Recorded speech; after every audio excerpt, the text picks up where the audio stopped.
Bâtir un monde durable en repensant notre relation avec le vivant est le défi de notre siècle. Une transformation complexe qui nécessite de remettre en question les modèles établis en faveur des énergies bas carbone, d'une gestion durable de l'eau, de la préservation de la biodiversité, de la nature et du vivant. Atteindre la neutralité carbone d'ici 2050 et construire une économie plus durable passe par l'implication de tous. Au Crédit Agricole, nous avons toujours été des bâtisseurs de solutions face aux grandes évolutions de la société. Avec notre projet sociétal, nous sommes déterminés à agir. Agir chaque jour pour que chacun d'entre nous puisse relever le défi énergétique de notre temps. Agir sur le terrain, car c'est au cœur des territoires que la transition environnementale sera mise en œuvre. Nous la pensons pour tous et accessible partout. Avec Crédit Agricole Transition et Énergie, nous inventons un métier qui promeut l'accès aux énergies renouvelables tout en diffusant des solutions favorisant la performance durable et la sobriété. Produire et fournir de l'électricité bas carbone en circuit court. Nous investissons et finançons des projets d'énergie renouvelable aux côtés d'acteurs locaux. Et pour la première fois, nous fournissons nos clients en énergie décarbonée dans les territoires. Accompagner tous nos clients, particuliers, professionnels, entreprises, collectivités locales ou agriculteurs, à réussir leur transition vers une économie durable par du conseil, des solutions et des financements adaptés. Nous sommes convaincus que chacun a un rôle à jouer dans la transition vers une économie durable.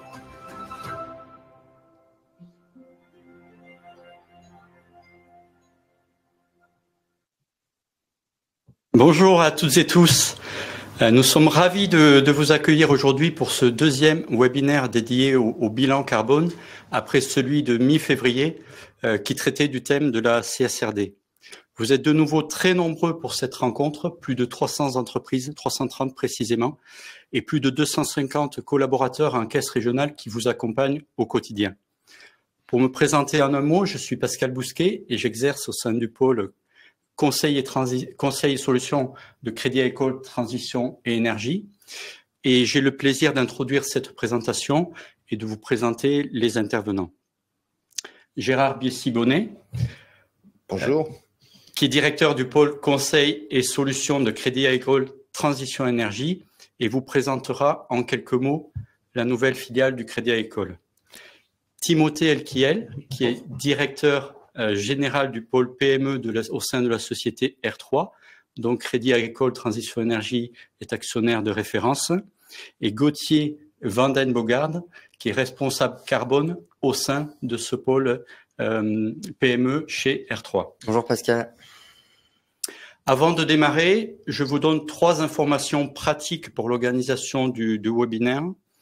Pour information, l'ensemble des inscrits recevront le replay. Nous prévoyons 45 minutes de présentation et 15 minutes d'échange, questions-réponses. Donc, n'hésitez pas à formuler vos questions dans l'outil.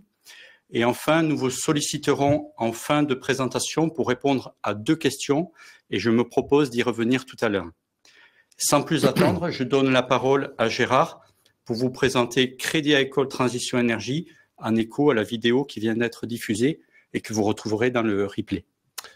Merci Pascal. Donc vous l'avez compris effectivement à travers cette vidéo, le Crédit Agricole, comme il a su le faire depuis l'origine, souhaite être un acteur majeur, un partenaire de toutes les parties prenantes dans ces transformations profondes, dans ce changement de paradigme, de modèle économique plus que jamais nécessaire pour réussir ces transitions vers une économie et des modèles d'affaires plus décarbonés. Alors pour réussir ce challenge ambitieux, le groupe a créé une nouvelle filiale au nom évocateur, Crédit Agricole Transition et Énergie. Cette entité créée en 2022 intervient auprès de l'ensemble des métiers, auprès de l'ensemble des clientèles et avec l'ensemble de donneurs réseaux commerciaux, que ce soit les caisses régionales, LCL ou CACIB, pour développer finalement des nouvelles activités assez éloignées de nos activités traditionnelles de banque et d'assurance, mais on le verra relativement complémentaires.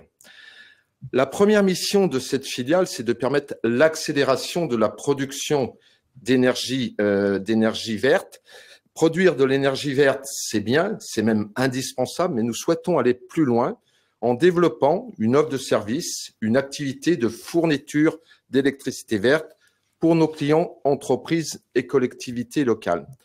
Comment nous allons faire cela? En facilitant la mise en relation entre des producteurs locaux d'électricité verte et des acheteurs locaux, collectivités et entreprises dans un premier temps, via notamment les contrats de gré à gré ou PPA.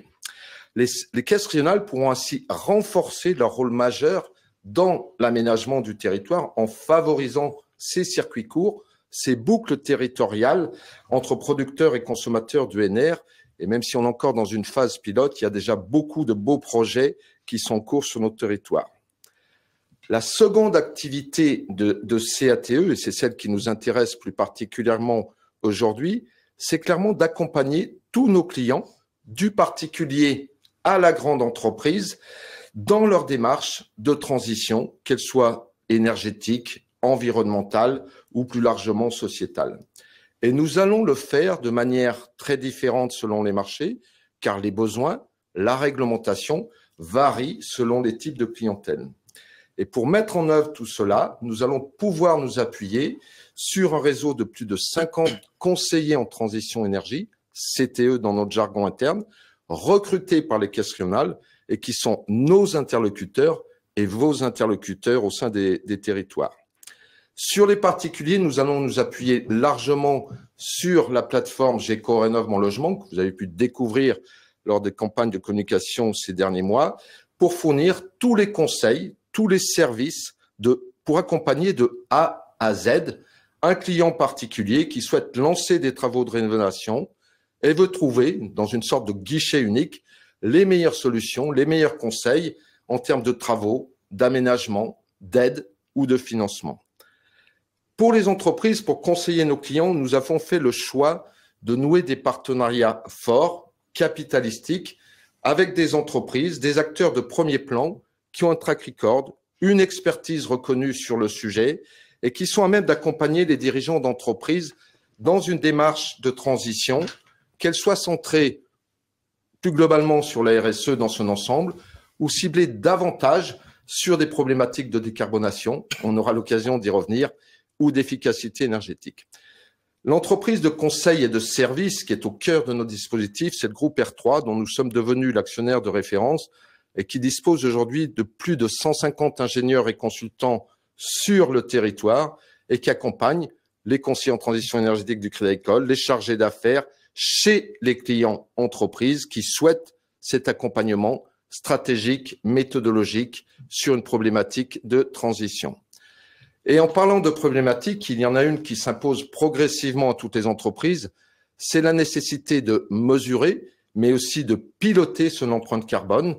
Et c'est justement pour nous, aujourd'hui, un bel exercice d'application de la stratégie de CATE que je viens de vous résumer. Alors, pourquoi mesurer son empreinte carbone? Comment engager sa trajectoire de réduction? Timothée, Gauthier, les participants ont hâte d'avoir des éléments de réponse concrets à ces deux questions.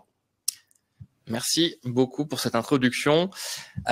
Je vais revenir rapidement sur le sommaire. Donc, sur les 40 prochaines minutes, on va reprendre un petit peu les enjeux qui animent aujourd'hui les entreprises face aux défis climatiques. Gauthier ensuite prendra la main sur un cas pratique pour comprendre quelles méthodologies, quels outils, quelles solutions pour mesurer et mettre en place un vrai plan de décarbonation dans les entreprises. Et puis, on gardera du temps aussi pour répondre à vos questions et vous aider justement à vous lancer dans la meilleure des façons possibles. Alors, même si Gérard a dit quelques mots sur R3, donc nous, aujourd'hui, on est une PME qui intervient partout en France pour aider les entreprises, d'ailleurs, quel que soit leur secteur, à accélérer leur transition écologique et sociale.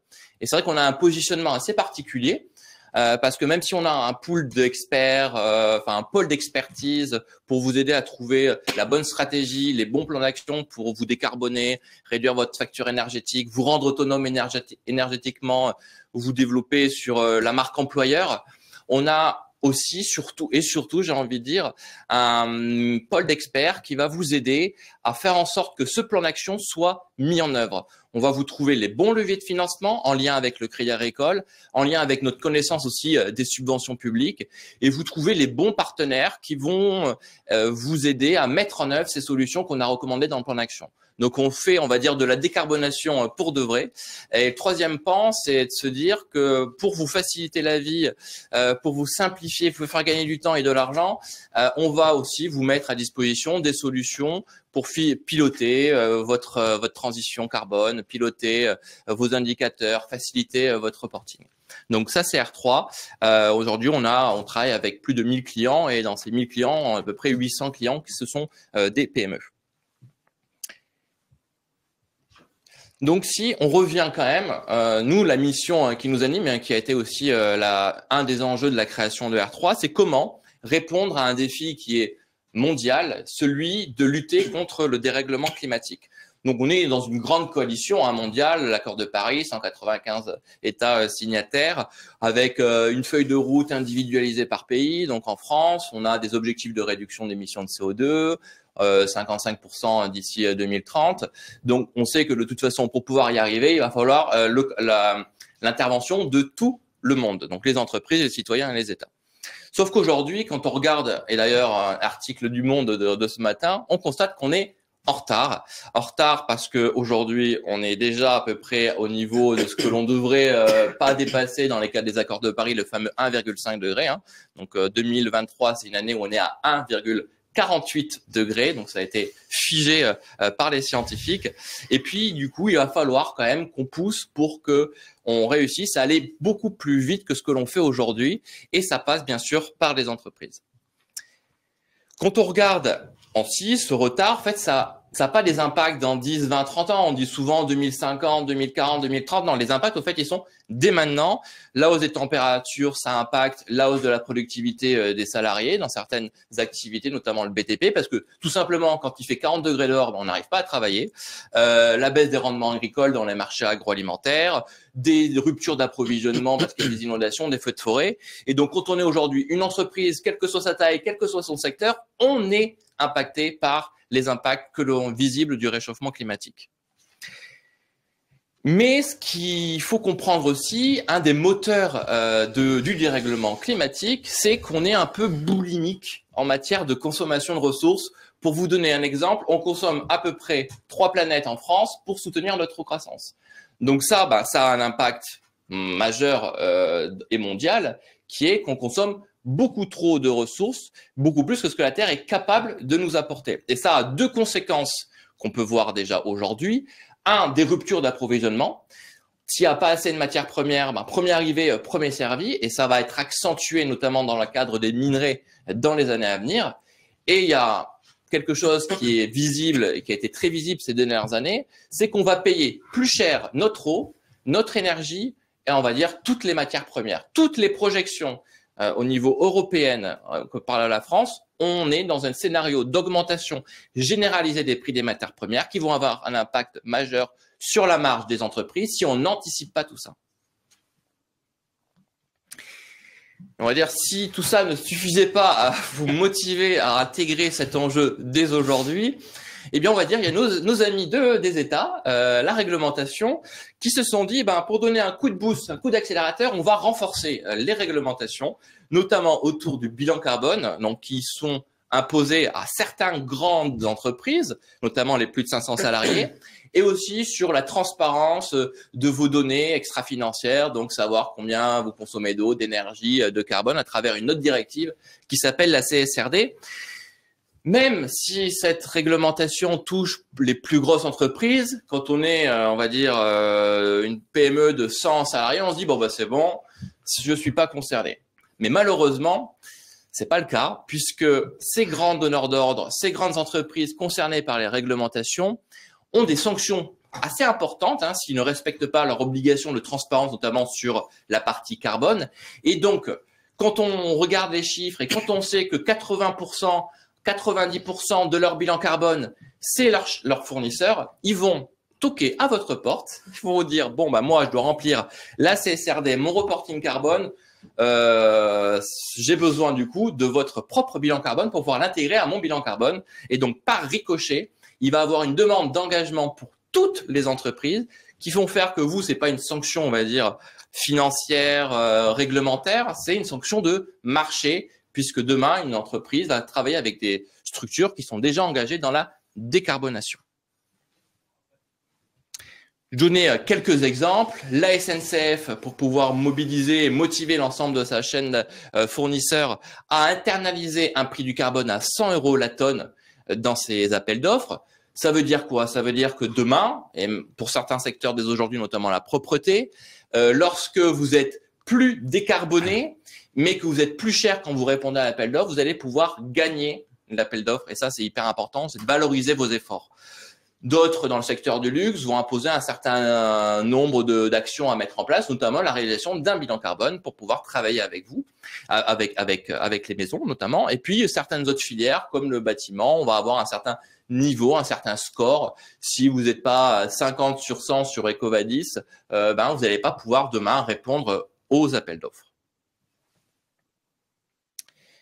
Et pour terminer, ce qu'il faut avoir en tête, donc malgré toutes ces contraintes, toute cette obligation, toutes ces opportunités aussi à aller sur ce type de projet, parce qu'il n'y a pas que des contraintes réglementaires. On a vu que ça vous permet de vous préparer à l'avenir, d'être beaucoup moins vulnérable aux aléas, de pouvoir, on va dire, plus piloter la pérennité économique de votre entreprise. On constate que si les TPE et les PME en France aujourd'hui se sentent affectées par le dérèglement climatique, la grande majorité d'entre elles se sentent un peu démunies pour pouvoir aller sur ce type de sujet, avec trois principaux freins: le manque de compréhension des enjeux, donc pas de formation, pas de sensibilisation, donc difficile d'appréhender correctement ce sujet, difficulté aussi d'accessibilité, faute de ressources financières dédiées, de personnes formées, donc du coup on a du mal à se dire comment je vais pouvoir me lancer sans avoir personne dans l'entreprise. Et puis bien sûr, comme tout chef d'entreprise en PME comme nous, on sait très bien qu'il va falloir aussi de se dire, est-ce que ces investissements que je vais avoir à faire vont pas un peu fragiliser le développement de mon entreprise? Et donc, c'est à tous ces enjeux, nous, qu'on va essayer de répondre pour vous montrer que c'est possible de se décarboner pour de vrai, même qu'on ait 10, 20, 30, 50 personnes dans l'entreprise. Il faut juste de la méthode, des bons experts pour vous accompagner et qui vont vous aider justement à vous lancer, parce que c'est le plus important, c'est le premier pas. Vous allez voir qu'ensuite, une fois que vous êtes lancé, c'est facile de trouver la bonne trajectoire en matière de décarbonation. Merci Timothée pour cette présentation des enjeux. Peut-être Gauthier, c'est de voir maintenant à partir d'un cas concret comment mettre en œuvre la démarche du bilan carbone. Avec plaisir Pascal. Donc ce que je vais vous montrer aujourd'hui, c'est une méthodologie en 4 étapes qui est applicable pour l'ensemble des PME, quelle que soit leur taille, quelle que soit leur motivation, leurs besoins ou même leur secteur d'activité. Donc, le cas que je vais vous montrer, c'est le cas de Carbopome. Donc, c'est une entreprise spécialiste des fruits et de la valorisation en compote, confiture, crème et purée. Donc, une PME de 150 salariés, 30 millions de chiffre d'affaires et basée dans le sud de la France. Donc, avant de commencer, quand on rencontre une entreprise, on va aussi bien cadrer ses besoins. Donc là, les besoins de Carbopome, c'était de mesurer son impact carbone de son activité, embarquer ses équipes autour d'un projet commun, d'étudier sa vulnérabilité face au changement climatique et enfin de valoriser ce qu'elle fait déjà et ce qu'elle veut faire en interne comme en externe. Donc, la méthodologie que je vais vous présenter, à 80%, elle est classique pour toutes les PME et les 20% restants vont aussi varier en fonction des besoins qu'on a identifiés avec le client. Donc, 4 étapes dans le cadre du pacte carbone PME. Une première étape de formation, ce que disait Timothée tout à l'heure, ce qui est très important, c'est de bien comprendre de quoi on parle quand on parle de dérèglement climatique, quelles sont les bases de la comptabilité carbone, qu'est-ce qu'un bilan carbone. Deuxième étape, réaliser le bilan carbone, donc c'est-à-dire de comprendre d'où viennent ces émissions de gaz à effet de serre. Une troisième étape, de réaliser un plan d'action sur plusieurs années qui permet de se projeter vers une décarbonation et de trouver des moyens justement aussi de financer ce plan d'action. Et une quatrième étape de suivi de reporting qui permet à une entreprise de pérenniser cette démarche dans le temps et d'être autonome dans la mise à jour de son bilan carbone sans que ça lui prenne trop de temps. Donc, dans le cadre de Carbopome, première étape, donc sensibiliser aux enjeux climatiques et à la déréglementation. Donc, ce qu'on a fait avec cette entreprise, c'est qu'on est venu une journée sur site. La première matinée, on a fait un atelier de la fresque du climat. C'est-à-dire que c'est un atelier qui permet de manière ludique et collaborative de comprendre les causes et conséquences du dérèglement climatique. L'après-midi, on s'est réunis avec la direction et avec les équipes métiers et on a expliqué un peu plus en détail que ce qu'a montré Timothée, quels sont tous les enjeux liés à la réglementation, liés à la pression des parties prenantes et également toute la méthodologie relative au bilan carbone. Et ça, cette notion de sensibilisation, de formation a été très importante parce qu'elle a permis d'embarquer toutes les équipes métiers et la direction dans la démarche. Donc, on les a formés sur la compréhension du bilan carbone. Donc, qu'est-ce que c'est un bilan carbone? C'est une évaluation de la quantité de gaz à effet de serre émise ou captée sur une année par les activités d'une organisation. C'est-à-dire qu'on va prendre sur une année, on va faire une photo instantée de l'activité de l'entreprise et on va la traduire en émissions de gaz à effet de serre. Donc, un bilan carbone va avant tout se concentrer sur les émissions qui sont faites par l'activité d'une entreprise. On peut également comptabiliser les émissions qui sont séquestrées par l'entreprise à partir du moment où l'entreprise possède des terres agricoles ou des forêts et qu'on peut comptabiliser de la séquestration carbone. C'est-à-dire que si vous n'avez pas ces éléments-là, mais que vous financez de la plantation d'arbres en dehors de votre activité, ça ne va pas rentrer en compte dans votre bilan carbone. Vous pouvez éventuellement le communiquer, le mettre en valeur sur vos réseaux, mais ça ne rentre pas en compte dans la méthodologie du bilan carbone. Le bilan carbone, c'est vraiment une photo instantée des émissions et c'est un outil de communication qui permet aussi de mesurer année après année les efforts qui ont été faits. Donc, par exemple, je suis une entreprise qui a fait son bilan carbone en 2022. J'ai émis 10 000 tonnes de CO2 dans l'atmosphère. En 2023, j'ai refait mon bilan carbone, mais entre-temps, j'ai changé ma chaudière à gaz pour la remplacer par une pompe à chaleur. J'ai économisé 10% de mon bilan carbone. Et ben en 2023, j'ai plus que 9 000 tonnes. Et ça, c'est ce qui permet le bilan carbone, c'est de mesurer les efforts qui ont été réalisés quand on met en place des actions. Et ça, ces 10%, c'est ce qu'on peut mettre en valeur en termes de valorisation externe ou dans des réponses à des appels d'offres, par exemple. Dans un bilan carbone, il faut comprendre des notions de scope et de catégorie. On a 6 catégories dans un bilan carbone. La première catégorie sont les émissions directes de gaz à effet de serre. C'est-à-dire que ce sont les émissions qui ont lieu directement sur le site de l'entreprise ou à travers sa flotte de véhicules. Donc, voilà, je suis une entreprise, j'ai une chaudière à gaz, la combustion du gaz émet du CO2 directement sur site, c'est du scope 1. J'ai une flotte de véhicules composée de véhicules diesel. La combustion du carburant fait partie aussi du scope 1. Le scope 2, c'est également de la consommation d'énergie, mais où les émissions ont lieu en dehors du site. Donc, je suis une entreprise, je consomme de l'électricité. Pour la plupart, j'ai acheté mon électricité auprès d'EDF. Les émissions de gaz à effet de serre ont lieu au niveau de la centrale pour produire l'électricité, donc pas au niveau du site, c'est le scope 2. Ces deux scopes, ils sont très importants à comprendre car historiquement, jusque 2023, toutes les entreprises de plus de 500 salariés avaient obligation de faire leur bilan carbone sur les scopes 1 et 2 uniquement. Depuis 2023, elles doivent intégrer les scopes 3, donc c'est-à-dire les catégories 3, 4, 5 et 6 que je vais vous présenter. Le scope 1 et 2, ça représente en moyenne un peu moins de 5% des émissions de gaz à effet de serre. Par contre, ce qui est important de noter, c'est que dans le cadre des accords de Paris ou dans ce que demandent les grands comptes auprès de leurs PME, pour ce qui est du scope 1 et 2, on va surtout demander aux entreprises d'avoir une réduction en valeur absolue, car ce sont des émissions que l'on va juger plus directes et pour lesquelles l'entreprise a plus la main par rapport à celle du scope 3. Cependant, le scope 3, 95% des émissions en moyenne, donc qui sont expliquées par la catégorie 3, c'est-à-dire les émissions de gaz à effet de serre liées au transport, donc soit transport de marchandises, de fret amont, fret interne, fret aval, ou transport de personnes, déplacement domicile-travail, déplacement professionnel. La catégorie 4, qui bien souvent, notamment pour les industries et le poste le plus élevé, ce sont les émissions qui sont liées aux produits achetés. Donc, voilà, je suis une entreprise, j'achète des produits, toute la matière première, les emballages, etc. font partie de ma catégorie 4. Les immobilisations des machines également, la génération des déchets aussi. Donc, cette catégorie 4 qui est assez importante. La catégorie 5 qui est expliquée par la pollution de CO2 liée aux produits. Donc, j'ai vendu des produits. Donc, par exemple, là, je parle à travers une tablette. L'entreprise qui a vendu cette tablette consomme de l'énergie. Ça fait partie de sa catégorie 4. On la prend en compte. Cette tablette, d'ici 4 ans, peut-être 10 si on l'espère, on va devoir la traiter.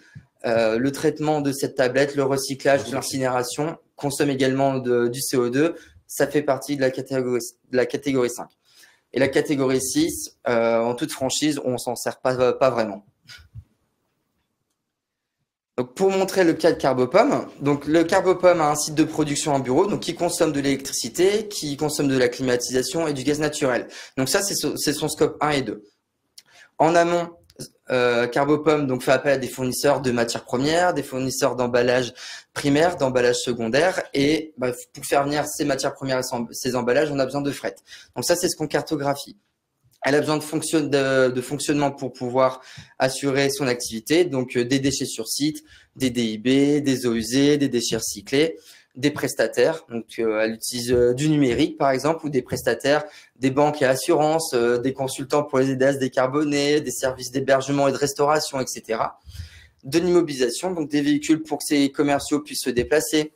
Des machines, des équipements IT ou encore même ces bureaux qu'elle a récemment rénovés par exemple, et enfin des déplacements professionnels ou encore des déplacements domiciliaires de ses salariés. Donc ça, cette cartographie des flux amont, c'est quelque chose qu'on va directement travailler avec nos clients pour bien comprendre l'activité. On va aussi se traiter de la partie aval. Donc une fois que Carbopome a produit ces produits, elle va les expédier. Donc, on va considérer le fret aval auprès de ses clients. Donc, en l'occurrence là, des GMS et des activités de restauration, de pâtisserie et de viennoiserie. Et on va prendre en compte la fin de vie des emballages. Donc, c'est-à-dire qu'une fois que les clients auront traité ces produits, ces emballages vont venir être traités, soit recyclés, incinérés ou enfouis. Bref, en tout cas, cette partie-là, on la prend en compte dans le bilan carbone. Pourquoi on vous a montré une cartographie des flux? C'est-à-dire que toute cette activité macro, on va venir la traduire en récupération de données. Donc, on va récupérer des données qu'on va venir multiplier par ce qu'on appelle des facteurs d'émission. Donc, un facteur d'émission, c'est tout simple, c'est comment on traduit une donnée d'activité physique en une quantité d'émissions de gaz à effet de serre. Donc, on va traiter des données principalement physiques, donc des tonnages de matière achetée, des kilowattheures d'énergie consommée, des litres de carburant également consommés, des unités de production, etc. Et on va la traduire par ce facteur d'émission. Donc, si on reprend l'exemple de Carbopome, Carbopome a consommé 123 000 kWh d'électricité en 2022. Les données scientifiques nous disent qu'en France, 1 kWh d'électricité consommée, c'est 0,049 kg de CO2 émis. On fait simplement une multiplication de cette donnée par le facteur d'émission et on obtient un équivalent CO2. Et ce calcul-là, on le fait pour tout. On le fait pour les achats, on le fait pour le fret, pour les déchets, pour les kilomètres parcourus, etc. Ça peut faire un petit peu peur de se dire qu'on va traiter un nombre de données. Évidemment, pour une PME, on va s'adapter, c'est-à-dire qu'on va récupérer des données, mais on va aussi s'adapter à la façon dont l'entreprise gère sa donnée. Donc, c'est-à-dire que si on va prendre en compte les données liées aux achats, si une entreprise comme Carbopome, c'était le cas par exemple à 200 fournisseurs, on va pas aller récupérer les données de l'ensemble des 200 fournisseurs si Carbopome n'avait pas centralisé cette donnée. On va éviter de tomber dans des projets à usine à gaz. On va s'adapter, on va faire des Pareto. On va prendre par exemple quels sont les 20 fournisseurs qui font les 80 du volume. Carbopome n'avait pas ces données de consommation d'énergie en décembre car elle n'avait pas encore récupéré les données. Et on extrapole le mois de décembre. Voilà. On peut vraiment s'adapter pour éviter d'avoir quelque chose qui soit vraiment beaucoup trop chronophage comme exercice. Pour récupérer cette donnée, on va constituer ce qu'on appelle un comité carbone, qui est constitué d'un ou d'une dirigeante, élément essentiel pour garantir le succès de la décarbonation d'une PME, d'un ou d'une chef de projet qui va être l'interlocuteur ou l'interlocutrice privilégiée qui va venir piloter cette démarche et qu'on va venir aussi former pour pouvoir que cette personne puisse mettre à jour le bilan carbone année après année, entre guillemets, sans nous. C'est notre objectif. Et ensuite, on constitue une équipe qui est capable d'aller récupérer la donnée qu'on a identifiée lors de la cartographie des flux. Donc là, dans le cadre de Carbopome, le responsable achat et logistique, car c'est une activité industrielle qui a beaucoup d'achats, qui a beaucoup de flux, donc c'est important de le prendre en compte. Le DAF, alors le DAF, c'est notre meilleur ami dans le bilan carbone, car c'est une personne qui a souvent accès à toutes les données, donc on la sollicite beaucoup. Et enfin, le responsable usine pour aller récupérer les données de consommation d'énergie ou par exemple de déchets. Ce qui est important de noter, c'est que la constitution de ce comité carbone, c'est une équipe qui va devoir aussi être impliquée année après dans ce bilan carbone. Donc, on va les former. On va former aussi les métiers à mettre à jour le bilan carbone, à comment bien récupérer les données, peut-être mettre à jour le système d'information.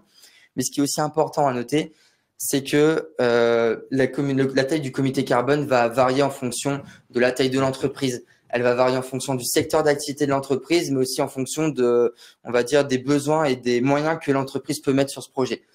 Carbopome, on peut être 5 parce que voilà, ils sont 150, il n'y a pas de problème. Une PME de 30 personnes, on peut faire des comités carbone de 3 personnes et on s'en sort très bien aussi. Donc ça, à chaque fois, on va s'adapter en fonction du besoin et du client qu'on a en face de nous. Donc voilà, les résultats d'un bilan carbone, ça ressemble à ça. Donc Carbopome a émis 43 000 tonnes d'équivalent CO2 dans l'atmosphère. Évidemment, je pense que pour les personnes qui nous suivent, vous savez pas trop ce que ça veut dire. Donc ces 43 000 tonnes, on va faire on va montrer des autres indicateurs, on va montrer à combien de Français ça correspond. Donc par exemple, 43 000 tonnes, c'est à peu près la consommation annuelle de 4 300 Français. On va faire aussi des équivalents, combien de télévision, d'aller-retour Paris-New York. Donc, on essaie de faire un petit peu des cheminements là-dessus. Et on va traduire ça aussi en indicateurs. Donc, comment on fait un indicateur par donc les kilos de CO2 équivalents par KEO d'affaires réalisé, par salarié ou par produit généré. Ces indicateurs, ils sont importants parce que c'est aussi des indicateurs qui vont permettre aux entreprises plus de se comparer par rapport aux normes du marché. Et dans les appels d'offres des grands comptes, en général, ces indicateurs sont également demandés. Mais ce qui va aussi nous intéresser à côté, c'est d'où viennent les émissions. Dans le cas de Carbopome, c'est essentiellement ces matières premières, la fabrication et la fin de vie de ces emballages, l'énergie et le fret. Donc, le bilan carbone, c'est ça l'objectif, c'est de montrer où est-ce qu'entre guillemets, il y a un problème pour pouvoir savoir où on va répondre. Je vais vous faire une petite anecdote sur Carbopome. Le dirigeant qui était venu nous voir au tout début, il nous avait dit, alors il m'avait dit, Gauthier, moi je pense qu'on a un gros problème sur les déchets, je pense que c'est le plus gros de notre bilan carbone. Finalement, non monsieur, on a vu que c'était 3% de son bilan carbone. Alors l'entreprise a généré beaucoup de déchets, mais finalement on a des faux a priori sur le bilan carbone et c'est ça l'objectif de l'outil, c'est en fait de comprendre scientifiquement qu'est-ce qui se passe. Pas pour ça qu'on va pas traiter les déchets, hein, mais on va commencer quand même s'attarder sur les postes d'émission. Donc, c'est-à-dire que là, on a vu que l'emballage, la fabrication, la fin de vie, c'était respectivement les 2e et 3e postes. Et on va venir sensibiliser la direction, les équipes métiers sur pourquoi. Donc, Carbopome, ils achetaient du verre, ils achetaient du fer, du plastique, du carton. On va venir un peu sensibiliser sur pourquoi c'était le 2e et le 3e poste. Par exemple, sur la production du verre, on voit que le verre, pour faire 1 tonne de verre, c'est 813 kg de CO2 émis dans l'atmosphère. Le plastique, s'il est vierge, c'est 2383 kg s'il est vierge, alors que s'il est recyclé, c'est 202 kg. Donc, ça nous permet de comprendre d'où viennent les émissions et de commencer à réfléchir sur des actions de solution. Alors Gauthier, c'est très intéressant pour les chefs d'entreprise qui nous écoutent. En fait, plusieurs choix possibles là. Ici, le verre, le plastique recyclé, par exemple. Donc là, les solutions ne sont pas uniques. Comment s'orienter finalement quand on est au sein d'une PME?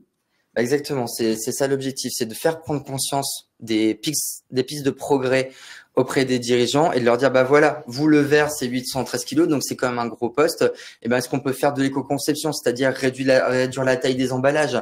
Vous avez du plastique vierge qui émet 2383 tonnes de CO2 à la tonne produite. Est-ce qu'on peut partir sur du plastique issu de filières de recyclage? La fin de vie, on voit que la fin de vie du plastique, c'est 1910 kg versus 430 au recyclage. Comment on sensibilise les consommateurs à mieux recycler? Parce que, entre parenthèses, le recyclage du plastique, en France, c'est 25% seulement du plastique qui est recyclé. Donc, on a encore un gros sujet là-dessus. Donc, on va venir un peu travailler sur tout ça. Ça permet aux dirigeants de prendre conscience des choses et de commencer à s'imaginer des actions de réduction. Autre élément important dans le bilan carbone, on va venir faire des scénarios de vulnérabilité économique de l'entreprise par rapport à son risque climatique. C'est-à-dire qu'on va prendre les résultats du bilan carbone et on va faire des estimations de la hausse du prix du baril, de la hausse du prix du charbon, de la hausse du prix du gaz et également de la taxe carbone pour certaines activités et on va venir traduire ça en euros. Donc, dans le cas de Carbopome, en fonction de divers scénarios d'augmentation du prix des hydrocarbures, elle pourrait avoir un surcoût qui est estimé à entre 4,2 et 6,8 millions d'euros. Ça, c'est important de le noter parce qu'un bilan carbone, derrière, c'est quoi? C'est des émissions de gaz à effet de serre. Et les émissions de gaz à effet de serre, si on reprend la base de la science, c'est de la combustion d'énergie fossile, donc du charbon, du gaz ou du pétrole. Donc, ce qu'on comprend avec ça, c'est que faire un bilan carbone pour réduire ses émissions, au-delà juste de réduire ses émissions de gaz à effet de serre, c'est aussi de réduire ses risques et sa vulnérabilité, sa dépendance à ces énergies fossiles qui sont en train de se raréfier. Le pic du gaz a eu lieu dans les années 2010. Le pic du pétrole, on l'estime entre 2025 et 2030 et le pic du charbon entre 2040. Donc, on est sur une énergie qui se raréfie. Donc, plus on réduit notre dépendance à ces énergies-là, moins on est vulnérable économiquement. Et autre anecdote qui est un peu malheureuse, mais il y a 3-4 ans, on faisait déjà ces scénarios auprès de PME. Et en fait, avec la guerre en Ukraine et le pic d'augmentation du prix du baril du gaz et du pétrole, on a eu des entreprises qu'on a recontactées. Et en fait, les scénarios qu'on avait projetés étaient à peu près les mêmes. Après, effectivement, l'État peut venir protéger, etc. Mais en tout cas, c'est des scénarios qu'on montre et qui sont vraiment réels. Voilà. Une fois qu'on a fait ce constat-là, donc le bilan carbone, si on fait l'analogie de si on est malade, c'est un peu comme si on allait chez le médecin. Donc voilà, je suis malade, je vais chez le médecin fait le diagnostic, c'est le bilan carbone. Est-ce que c'est suffisant? Est-ce que je vais guérir en tout cas rapidement si le médecin m'a juste dit ce que j'ai? On va dire que non. Donc l'idée derrière, c'est d'engager l'entreprise vers un plan de transition. Donc c'est pour moi, c'est de voir qu'est-ce que je vais faire pour me soigner. Donc on va venir aider les équipes métiers et la direction à trouver des solutions pour se décarboner. Donc on va venir co-construire à travers une vision, par exemple jusque 2030, comment pourrait se projeter l'entreprise vers un monde plus décarboné. Et on va venir les aider à faire des scénarios de réduction de son empreinte carbone. Donc, par exemple, là, si on reprend cet exemple, l'entreprise consomme du verre, on va faire des scénarios. Si vous consommez du verre qui est plus issu de filière de recyclage versus du verre vierge, voilà ce qui va se passer en termes de CO2. Pareil pour le fer, pareil pour le plastique, par exemple. Donc, on va aider les entreprises à comprendre si je mets en place telle ou telle action, quels seront les impacts. Et derrière, ça nous permet d'avoir une feuille de route à minima sur 4 ans, qui va nous dire, voilà, je mets en place telle ou telle action, quand est-ce que je mets en place l'action et quels sont les gains CO2 que je vais bénéficier grâce à la mise en place de cette action. Et nous, chez R3, on a l'habitude de faire des bilans carbone, on accompagne tout secteur d'activité, de l'industrie jusqu'au service en passant par les commerçants. On a beaucoup de fiches actions, on va venir faire gagner du temps à chaque entreprise en rendant l'action la plus opérationnelle possible. C'est-à-dire que je mets en place une action, qui au sein de l'entreprise s'en occupe, quand est-ce qu'on met en place l'action et surtout voilà le mode opératoire, comment on la met en place, est-ce qu'il y a des solutions, si oui, combien ça coûte, est-ce qu'il y a des subventions sur le marché, est-ce que c'est finançable par nos partenaires financiers, est-ce qu'il y a des guides de l'ADEME pour nous aider, par exemple, à réduire ces actions. Donc, tout ça, on va venir nourrir. Donc, par exemple, sur le cas du plastique, l'ADEME a des grands guides d'éco-conception que les PME ne connaissent pas forcément. On va venir nourrir les guides. On a des synthèses de ces guides. Donc, l'idée, à la fin, c'est d'avoir un plan d'action opérationnel, finançable et qui soit clé en main. Donc, c'est-à-dire que l'entreprise ait le moins de temps possible à mettre en place dans la partie plan d'action, car nous, on lui a fait gagner du temps à ce niveau-là. Et la finalité, donc, c'est d'obtenir ces courbes qu'on voit ici. Donc, c'est des courbes de projection de Carbopome en 2030. Donc, la courbe rouge, qu'est-ce qu'elle explique? Elle explique, voilà, Carbopome par rapport à ses prévisions de croissance, comment ses émissions de gaz à effet de serre augmenteraient si elle ne mettait pas en place le plan d'action qu'on a identifié. La courbe verte, c'est sa courbe si elle mettait en place les actions qu'on a identifiées et validées, mais si on ne prend pas en compte l'augmentation de la croissance de l'activité. Et la courbe orange, c'est celle qui nous intéresse le plus, c'est on prend en compte la croissance de l'activité de l'entreprise parce qu'elle va générer forcément plus de flux, mais en contrepartie, le plan d'action généré. Et on va obtenir des indicateurs qui sont demandés, notamment, ça c'est des indicateurs qui font la différence quand on a des appels d'offres dans les marchés publics ou dans les grands comptes, c'est quelles sont les prévisions de décroissance des émissions de gaz à effet de serre. Donc là, ce qu'on peut voir, c'est que Carbopome a réduit en intensité de 31% son bilan carbone grâce aux actions mises en place d'ici 2030 et de 3% en valeur absolue son bilan carbone en mettant en place son plan d'action. Et ça, c'est très important de pouvoir calculer ça pour pouvoir suivre un scénario d'augmentation ou pas de la trajectoire. Étape 4, suivi et reporting, on propose à nos clients de travailler sur une plateforme qui permet justement cette trajectoire de la piloter dans le temps. Donc, c'est-à-dire que on va former l'équipe métier à utiliser une plateforme pour justement, d'une part, gagner du temps dans la collecte de données. C'est-à-dire qu'on a des plateformes qui permettent, par exemple, de lire directement les ERP de nos clients, donc en fait de faire gagner du temps au métier. Donc on va leur demander leur tonnage total, totaux d'emballage de matières premières. Avec un ERP, que la plateforme est capable de lire, on fait gagner du temps aux équipes métiers sur la collecte de données. Et ensuite, en première année, on paramètre cette plateforme de telle sorte qu'en fait, cette plateforme, elle est paramétrée en année N. Ben, en année N+1, année N+2, on n'a plus besoin de la paramétrer. Donc, c'est juste de la mise à jour de données dans la plateforme. Et cette plateforme, elle permet de piloter en temps réel la trajectoire. Donc, c'est-à-dire que j'ai mis en place l'action, je l'indique sur la plateforme, ma trajectoire va automatiquement diminuer et ça permet de rendre plus concret quelque chose qui est quand même assez abstrait quand on parle d'émissions de gaz à effet de serre. Donc, tout ce que je vous ai dit, on le propose à travers notre offre Pack Carbone PME, qui est une offre donc, qui a pour but de faire ce bilan carbone, de travailler sur le plan de réduction, de rendre autonome aussi l'entreprise dans la mise à jour de son bilan carbone et dans le côté opérationnel de la mise en place de ce plan d'action. C'est des missions d'accompagnement qui sont quand même relativement, qui sont même très adaptées pour n'importe quel type de PME. C'est des missions en général qui sont sur 12 jours, donc on est loin des grandes missions qu'on peut faire sur des grands comptes. On est sur des missions vraiment adaptées sur 6 mois et qui sont aussi prises en charge jusqu'à 60 voire 70% pour des PME grâce à différentes offres qui sont subventionnées par l'État. Un sujet qu'on nous demande pour que toute PME vont nous demander, c'est oui, d'accord, mais combien de temps ça va nous prendre? Donc, si on prend un petit peu un exemple d'un rétro-planning d'une mission classique, le plus gros du travail se fait les 6 premiers mois et l'année et demie après, c'est plus du suivi du plan d'action. Sur le premier mois, on aura du temps de sensibilisation qui est important à prendre pour bien comprendre d'où on part, comme je vous expliquais. Donc, c'est une demi-journée en général. À peu près 2 jours de collecte de données pour mobiliser les équipes métiers. Ces 2 jours, ils varient en fonction de la taille du secteur de l'entreprise et ils varient en fonction aussi de comment l'entreprise gère ses données et comment on arrive aussi à s'adapter. Ces 2 jours, ils sont permis grâce à la plateforme. Sans la plateforme, en général, on est plutôt sur 3 ou 4 jours. On a 1 ou 2 jours de formation du ou de la chef de projet à l'outil de comptabilité carbone. Donc, c'est 2 jours qui vont permettre à la personne de prendre en charge et de bien manipuler l'outil. Donc, on va dire, ces 2 jours, c'est de la première année, les années N+1, N+2, et on n'a plus besoin de ces jours de formation. On a besoin à peu près de 2 jours pour calculer et analyser les émissions de gaz à effet de serre. Donc, ça, pareil, on va aussi mobiliser l'équipe projet, notamment le ou la chef de projet sur l'équipe pour qu'elle puisse aussi le faire sur la plateforme et être autonome dans le temps là-dessus. Ensuite, une petite restitution en général de 2 heures auprès de l'équipe direction et de l'équipe métier. Un atelier d'une demi-journée de co-construction de la vision et du plan d'action des métiers. Et enfin, une demi-journée de restitution et d'explication sur comment on met en place les métiers. Donc voilà, on est à peu près à 3 ou 4 jours côté chefferie de projet. Au total, peut-être 6 à 8 jours pour une entreprise pour faire un premier projet de décarbonation et qui permet d'engager l'entreprise dans la démarche de manière efficace, pragmatique et qui soit adaptée à tout le monde.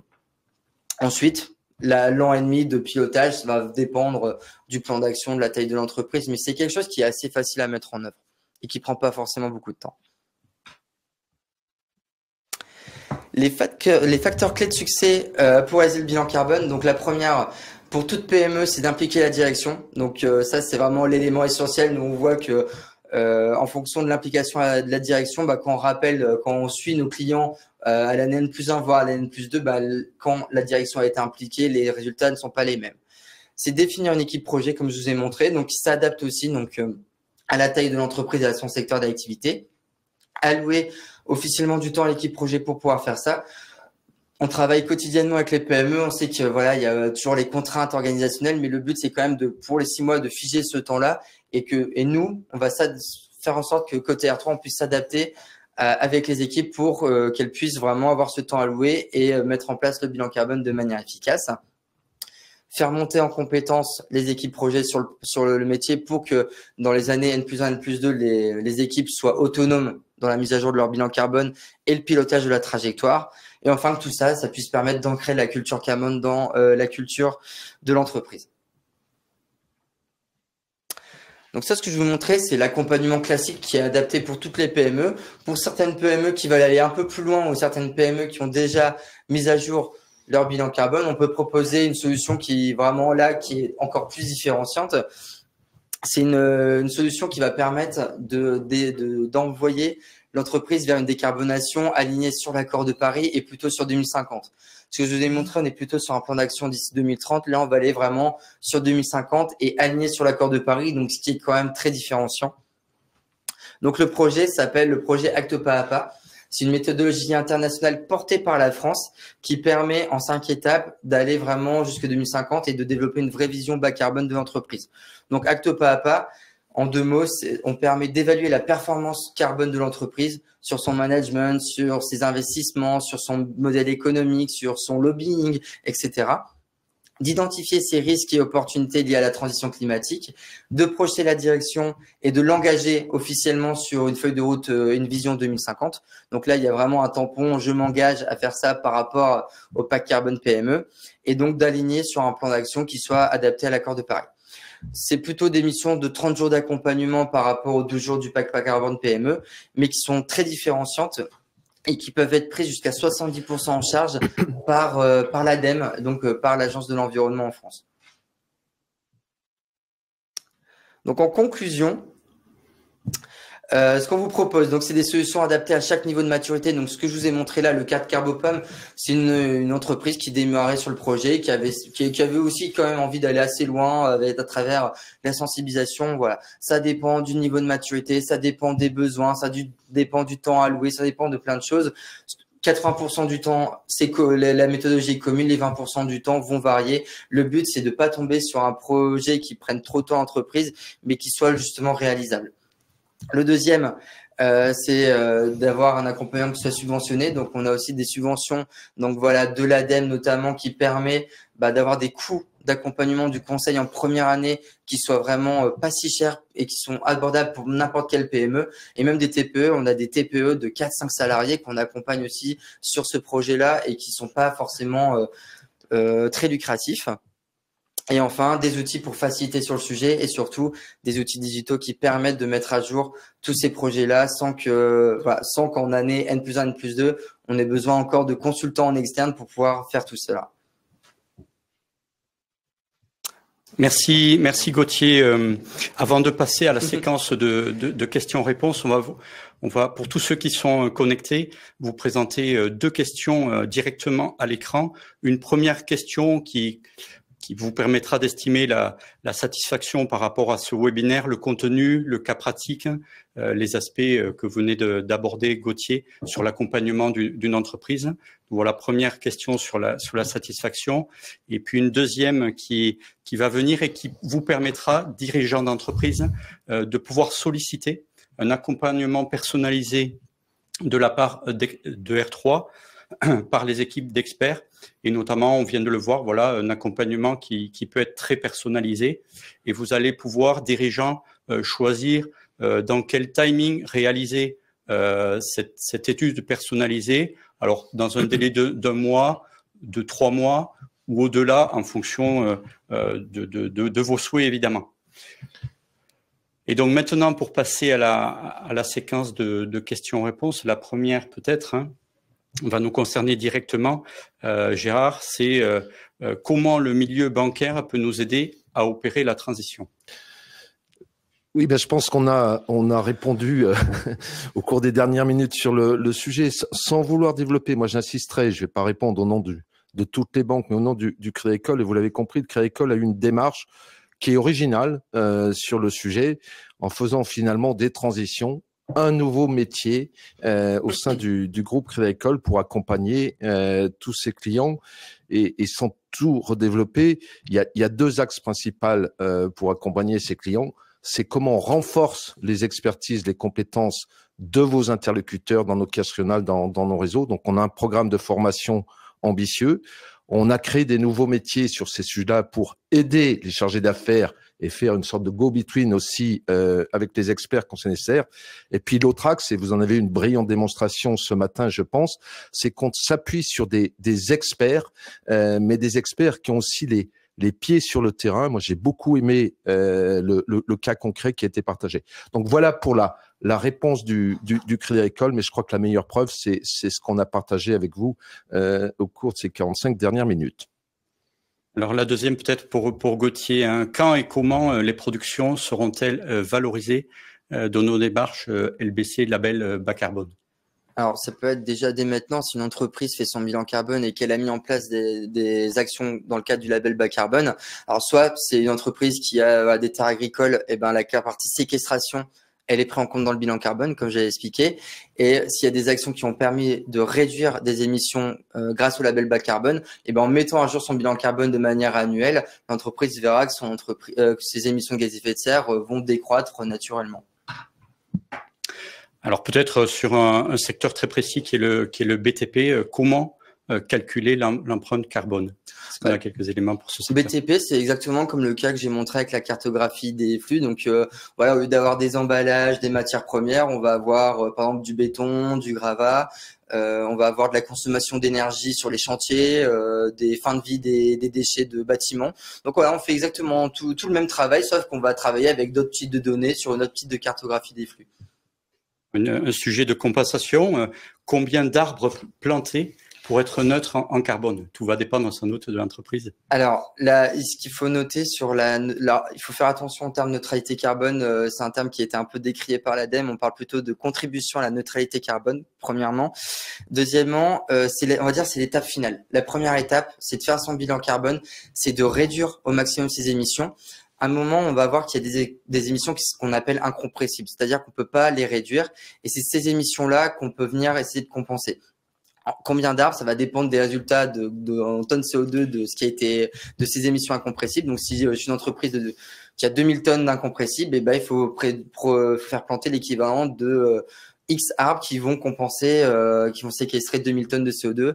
Après, ça va dépendre des arbres, ça va dépendre du climat, parce qu'il y a dépend de plein de choses. Donc, on peut pas répondre au nombre d'arbres, mais il faut vraiment avoir en tête qu'avant tout, on réduit et après, on cherche à compenser.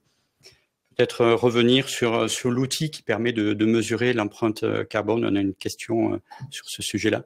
L'outil, l'avantage, c'est que si on n'a pas d'outil, c'est compliqué d'être performant en termes de bilan carbone, car on va pas mettre à jour son bilan carbone de manière annuelle et c'est difficile d'être performant sur un indicateur quand on le met pas à jour tous les ans. Donc, c'est pour ça que l'outil est important, c'est pour mettre à jour le bilan carbone année après année. Il faut choisir un outil qui soit labellisé ABC, donc Association pour la transition bas carbone, parce qu'il permet de certifier qu'il suit la méthodologie. Et derrière, voilà, à partir de cet outil, c'est des outils très simples il n'y a pas besoin d'avoir fait des études d'ingénieur pour pouvoir maîtriser et on peut s'en servir assez facilement. On va avoir une thématique de coût ou de prix de la prestation, de l'accompagnement. Finalement, on a plusieurs questions qui arrivent ici. Donc, pouvez-vous donner un ordre de grandeur de coût d'un bilan carbone? Ça dépend de la société, de la taille de la société. Cette première question, puis une deuxième qui peut aller avec. Donc, quel coût financier faut-il prévoir pour un bilan carbone? Pour effectivement le pack carbone PME qu'on a montré, c'est le Diag Décarbonation. Il est basé sur le Diag Décarbonation. Donc, c'est un coût de base de 10 000 € avec jusqu'à, pour les moins de 250, 60% de prise en charge. Donc, c'est un coût de revient de 4 000 € pour les entreprises en première année. 6 000 € de prise en charge pour les entreprises entre 250 et 499. Donc, vraiment, pour les entreprises de base, après, effectivement, il peut y avoir des variations en fonction du nombre de sites, si c'est du nombre de filiales, etc. Et la mise à jour du bilan carbone à travers la plateforme, c'est à partir de 1 500 €. Très bien. Peut-être du côté de Gérard, le Crédit Agricole va-t-il accompagner financièrement les TPE-PME qui se lancent dans le bilan carbone avec R3 sur la partie reste à charge non subventionnée? Voilà. Enfin, peut-être bien préciser la réponse de Gauthier Clair. Ce qui coûte cher à l'entreprise, c'est pas le bilan carbone, c'est la mise en œuvre du plan d'action, la feuille de route qu'il évoquait sur le sujet. Et bien entendu que dans nos ambitions sur ce sujet, on a développé aussi des solutions de financement. Je ne vais pas toutes les lister là. Vous allez entendre parler de crédits indexés, de crédits impact, de crédits fléchés, et puis aussi de crédits de performance énergétique, où finalement même les conditions du financement peuvent être liées directement aux gains réalisés. Donc, on n'a pas le temps de le développer là, mais il y a bien cet accompagnement financier spécifique avec des offres, des dispositifs innovants, parfois complexes. On parlera aussi de tiers investissement, de tiers financement. Oui, mais bien sûr, on a ces solutions-là. On peut pas juste mettre nos entreprises face à une réalité et vous dire après, débrouillez-vous pour le financement. Donc, bien entendu, qu'on est à votre disposition pour accompagner tous ces plans d'action, quelle que soit la taille de l'entreprise et son secteur d'activité. Alors, sur l'étape d'après la compensation, quel lien avec la plateforme Carbios et je dirais même la nouvelle plateforme Carbios qui vient d'être mise en marché? Alors, bon, Carbios, c'est peut-être pas connu pour tout le monde ici. Hein, c'est une initiative là aussi du groupe Crédit Agricole avec France Carbone Agri, mais qui vise quand même des clientèles, enfin des entreprises qui ont déjà engagé cette démarche et qui en sont même au bout, puisque Carbios, c'est quoi? C'est simplement une plateforme d'échange qui permet finalement une contribution volontaire, hein, au-delà des contributions réglementaires qu'on évoquait tout à l'heure, à la décarbonation et qui permet une entreprise qui souhaite aller plus loin que ses obligations réglementaires, qui les a déjà remplies, pouvoir financer la décarbonation d'un secteur d'activité qui nous est cher et qui peut contribuer, lui, par ses capacités de stockage du carbone, à la feuille de route globale.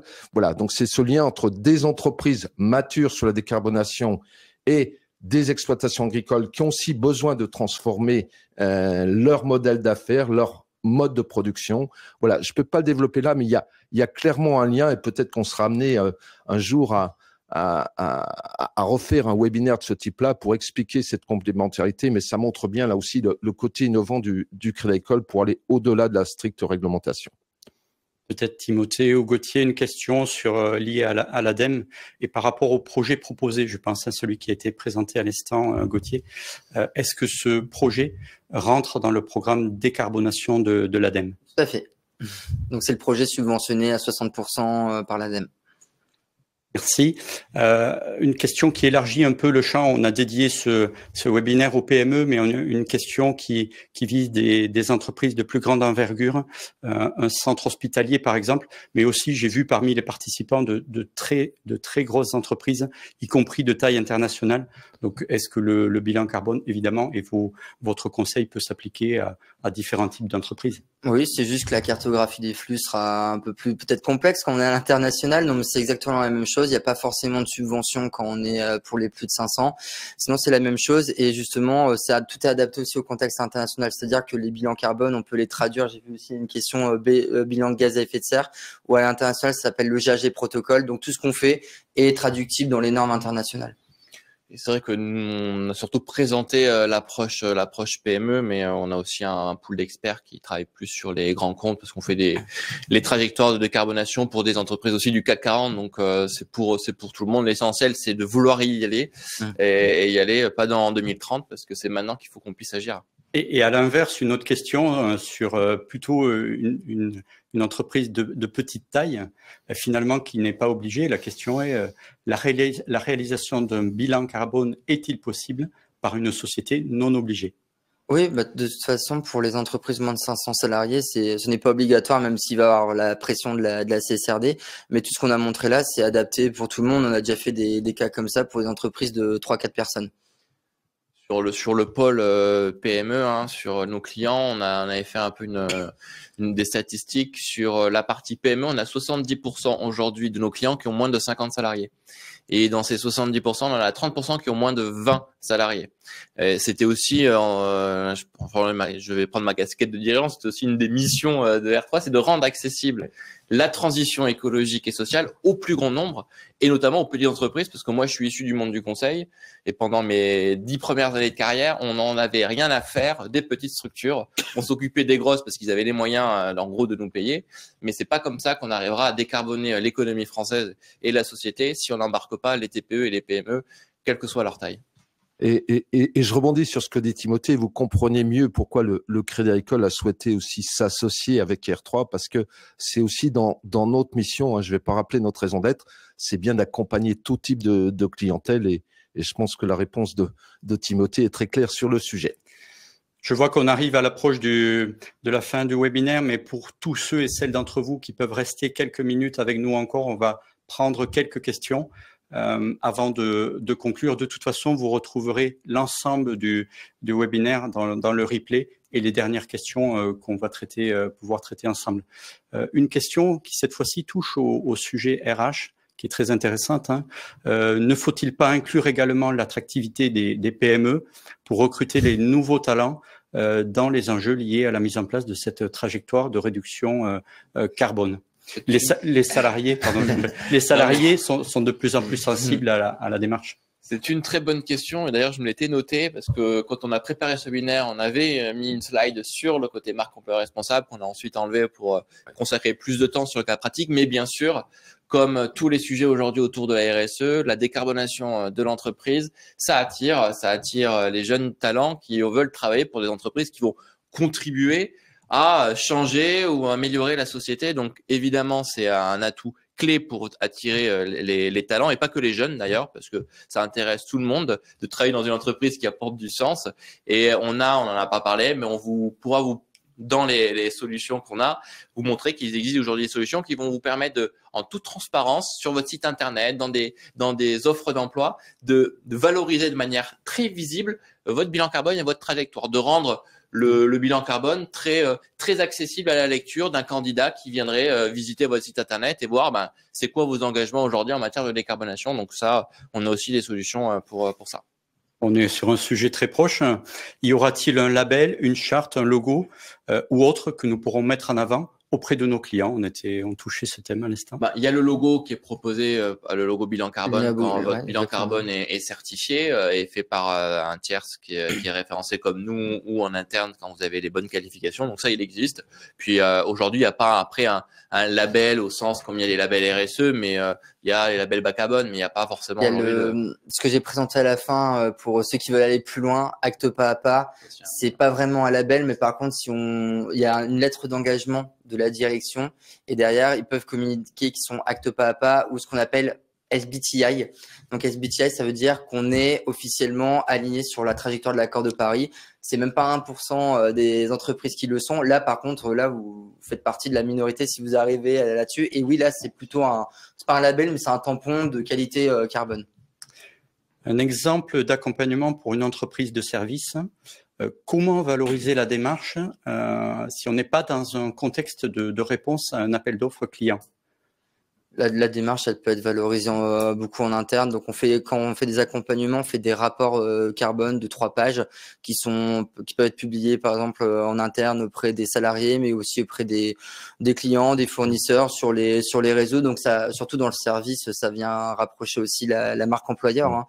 Donc, il y a aussi le côté, on a fait un bilan carbone, mais il y a aussi derrière tout le plan d'action qui est fait et le bilan carbone permet aussi de faire de la communication en interne via des affiches, des newsletters pour venir mettre en place des actions, notamment quand ça parle de sensibilisation aux éco-gestes des salariés qui est souvent présent dans les services. D'ailleurs, parce que on est aussi nous une entreprise de service, donc on a aussi on a fait d'ailleurs tout l'accompagnement petit par Gauthier. Donc là, on a un atelier cet après-midi pour aller encore plus loin sur notre trajectoire carbone. Et ce qui est important, en fait, c'est de se dire, OK, maintenant que je me suis lancé dans ma démarche de décarbonation, je suis une petite entreprise de service, utiliser cet engagement pour ensuite en faire un levier d'animation et de cohésion en interne. Animer des ateliers le soir entre midi et 2, il y a plein de choses possibles à faire, plein d'acteurs aussi associatifs qui proposent des outils pour faire des challenges, faire en sorte que aussi on engage les salariés aussi sur sa vie, on va dire hors professionnelle. Donc tout ça, c'est un formidable moyen en tout cas pour créer d'une dynamique collective dans les entreprises parce que l'engagement ça rapproche et nous ce qu'on essaye d'essayer de porter c'est ce type de message. C'est pas parce qu'on est une petite entreprise de service où on a l'impression d'avoir peu d'impact, ce qui est vrai par rapport à un gros industriel, mais au fait sensibiliser toute l'entreprise, aussi en sensibiliser demain des citoyens qui vont sensibiliser des amis, sensibiliser la famille et donc c'est juste mettre en place son rôle aussi de modèle pour la société. Pensez-vous que la taxe carbone va s'appliquer à toutes les entreprises? Si oui, quand? À quel coût? On va dire que déjà, elle s'implique indirectement parce que tout ce qui est importé hors de l'Union européenne, il y a une taxe carbone déjà aux frontières pour tout ce qui est lié au fret. Donc, toutes les entreprises achètent des produits. Cette taxe carbone, indirectement, elle est déjà appliquée. Après, il va y avoir une augmentation du nombre du périmètre de la taxe carbone qui va être prévu, mais c'est pas encore très clair non plus au niveau de l'Union européenne comment c'est fait. La Commission européenne débat sur le sujet. Ce qui est plutôt clair, c'est que la taxe carbone est à peu près à 30-40 € la tonne Cette année, normalement, si on suit la loi, elle sera à 100 € la tonne en 2030. Donc, tout ce qui va être importé, notamment les produits de Chine. Donc, voilà, toutes les entreprises achètent des ordinateurs qui, en général, sont pas forcément conçus en Europe. Et ben, la taxe carbone va s'appliquer dessus. Elle va se répertorier sur le consommateur final. Donc, indirectement, ça va concerner tout le monde. Sujet lié à des normes. Existe-t-il des normes ISO sur la manière de faire son bilan carbone ou d'entreprendre les démarches de décarbonation? Oui, alors quand on fait un bilan carbone, on traduit en bilan gaz à effet de serre, comme j'expliquais tout à l'heure, en GHG protocole pour les entreprises internationales, et on suit la norme ISO 14064. Donc pareil, quand on fait un bilan carbone, à la fin, on a des rapports sur cette norme ISO qui sont donnés aux clients pour qu'ils puissent la transmettre dans des appels d'offres si c'est demandé. Une demande d'éclairage, de précision. Quelle différence faites-vous entre le bilan carbone et le bilan des émissions de gaz à effet de serre? C'est une très bonne question. Il y a 3 normes pour faire des bilans d'émissions de gaz à effet de serre dans le monde, et en France, on a réussi à en créer 2 sur les 3. Donc, bilan carbone et bilan de gaz à effet de serre, ça n'a pas beaucoup de différence. On va dire que le bilan carbone est a un peu plus de rigueur dans la méthodologie et comporte un plan de transition, ce qui n'est pas le cas du bilan de gaz à effet de serre. Après, c'est exactement, globalement, c'est quand même souvent la même chose. En fait, quand on fait un bilan carbone, on a tout automatiquement traduit en bilan de gaz à effet de serre, en normes ISO et en GHG. Je sais pas pourquoi la France a décidé de faire deux méthodologies dans les années précédentes. Mais voilà, donc non, c'est plus le bilan carbone, c'est un peu plus, on va dire, on doit suivre plus de manière rigoureuse une méthodologie qui est fixée par l'Association pour la transition bas carbone et qui est un peu plus, qui va un peu plus loin sur le périmètre et qui va un petit peu plus loin dans la mise en place du plan de transition. Et pour terminer, un sujet d'emprise de temps, quelque part, pour mettre en œuvre la démarche. À combien de temps jour homme, peut-on évaluer la charge d'un chef de projet, par exemple? C'est vrai que ça va varier en fonction surtout du secteur et aussi en fonction de la taille de l'entreprise et si elle a plusieurs sites, par exemple. Pour une entreprise, la base de service, on va dire faire la collecte de données, monter sur la plateforme et faire le plan de transition, on va dire peut-être 3 à 4 jours. Pour une chefferie de projet, ça peut monter jusqu'à peut-être 8 à 10 jours pour des PME de taille un peu plus complexe. En première année, deuxième année, une fois que la personne, elle sait faire un bilan carbone, elle sait maîtriser l'outil, c'est 1 ou 2 jours maximum. Merci pour tous ces éclairages. Je vais laisser la conclusion à Gérard, peut-être. Voilà, la conclusion va être très très courte, parce que vous avez tous aussi des entreprises à faire tourner. L'objectif de ce webinaire, c'était de vous donner une vision claire sur comment le Crédit Agricole peut vous accompagner dans ces bilans carbone et trajectoires de décarbonation. Donc, c'est la première étape. Et ma conclusion, c'est de dire, pour tous ceux qui veulent aller plus loin, qui veulent creuser sur le sujet, rapprochez-vous de vos chargés d'affaires, de vos centres d'affaires. Ils vont pouvoir revenir avec vous sur ces sujets-là et vous orienter. C'est pour ça qu'on vous posait la question tout à l'heure. Ceux qui veulent enclencher dans les prochains jours, dans les prochaines semaines, une démarche, c'est de passer dans la mise en œuvre concrète et permettre à un des experts de R3 d'accompagner le chargé d'affaires dans votre entreprise.